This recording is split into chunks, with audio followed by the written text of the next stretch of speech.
Okay, so here's our ear model. So we're going to look at the parts of the ear model, talk a little bit about their functions.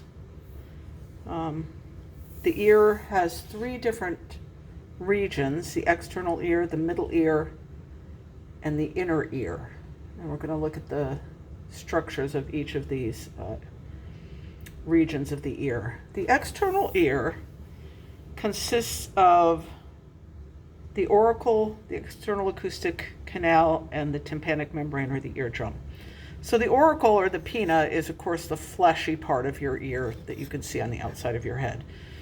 It's shaped the way it is, okay, to direct the sound waves into the external acoustic canal.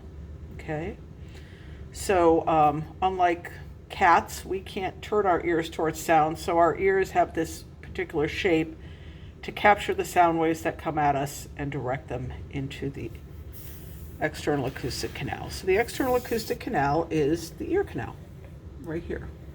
Okay. And at the end of the external acoustic canal is what most people call the eardrum, but its real name is the tympanic membrane, so it's right here. Okay. And it's a membrane that has the ability to vibrate when the sound waves hit it. So that's the external ear.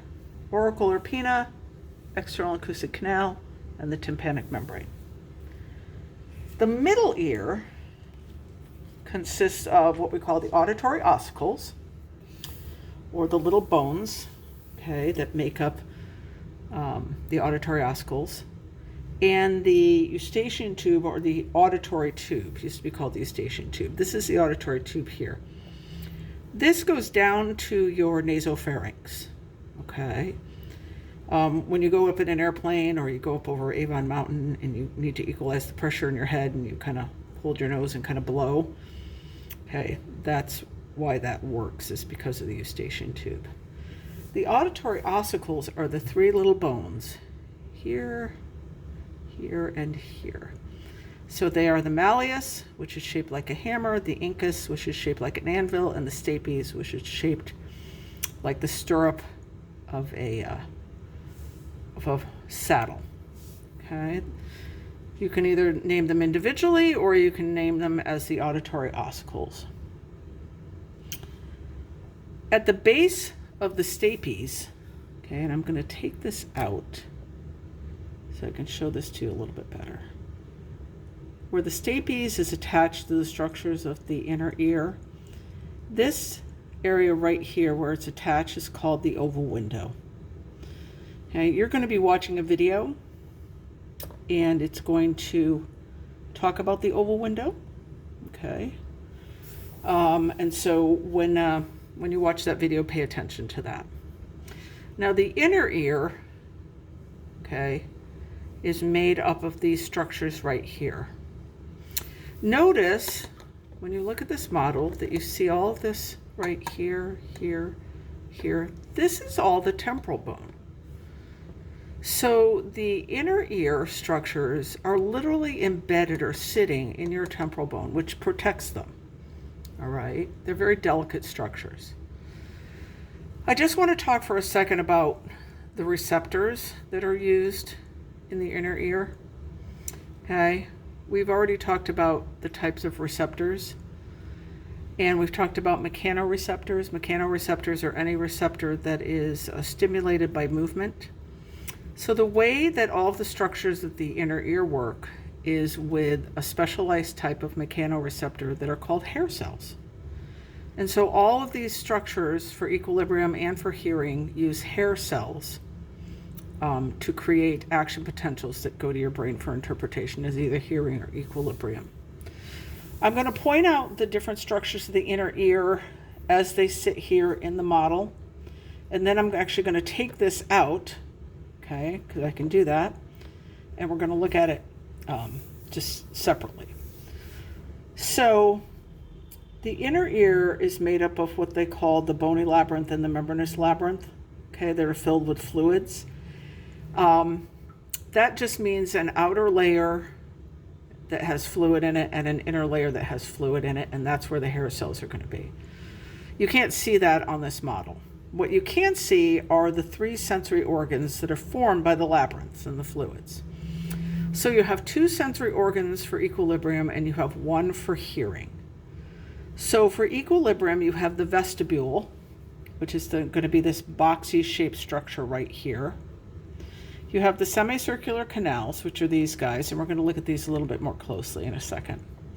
And you have the, those are for equilibrium. And then for hearing, you have the cochlea, which is the structure right here. So now I'm going to take these out, and I'm going to put this down on the table, and I'm going to zoom in on it, and I'm going to talk a little bit more about these structures and what they do. Okay. All right.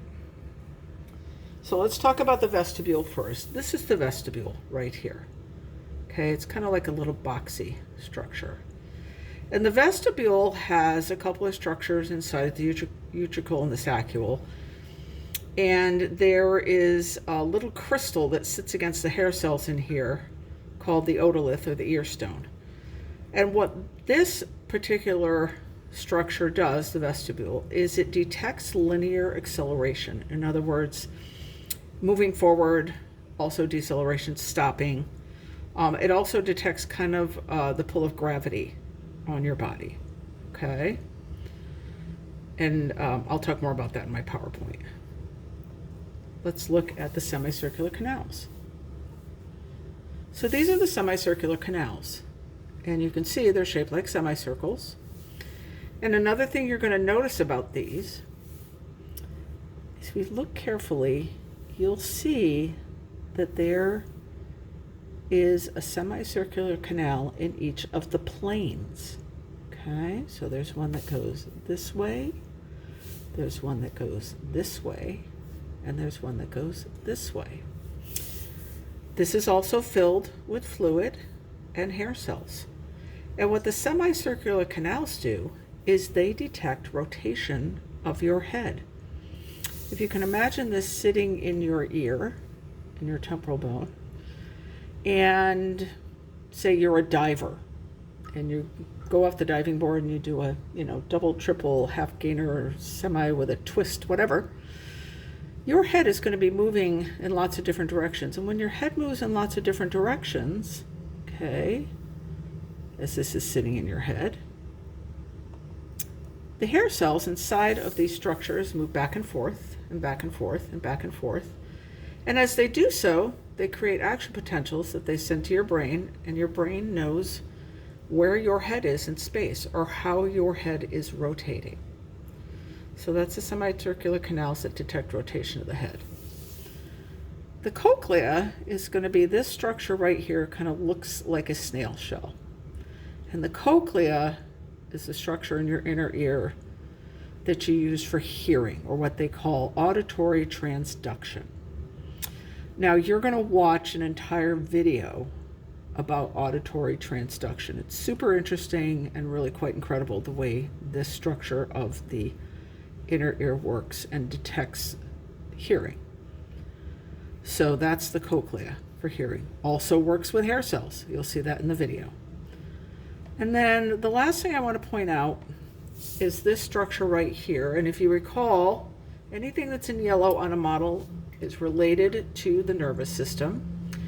And so this is cranial nerve number 8, which is the vestibulocochlear nerve. Now this is not mentioned on your handout, so you should probably write it down somewhere. And it has 2 branches. It's got a vestibular branch, and that's this branch that would actually be attached to the vestibule and the semicircular canals. And it's got a cochlear branch, which is attached to the cochlea. The vestibular branch carries the information to your brain for equilibrium, the action potentials that come from those hair cells. And the cochlear branch carries the information to your brain for hearing. And again, those are the action potentials that originate with the hair cells in these structures. Okay? And that's our ear model.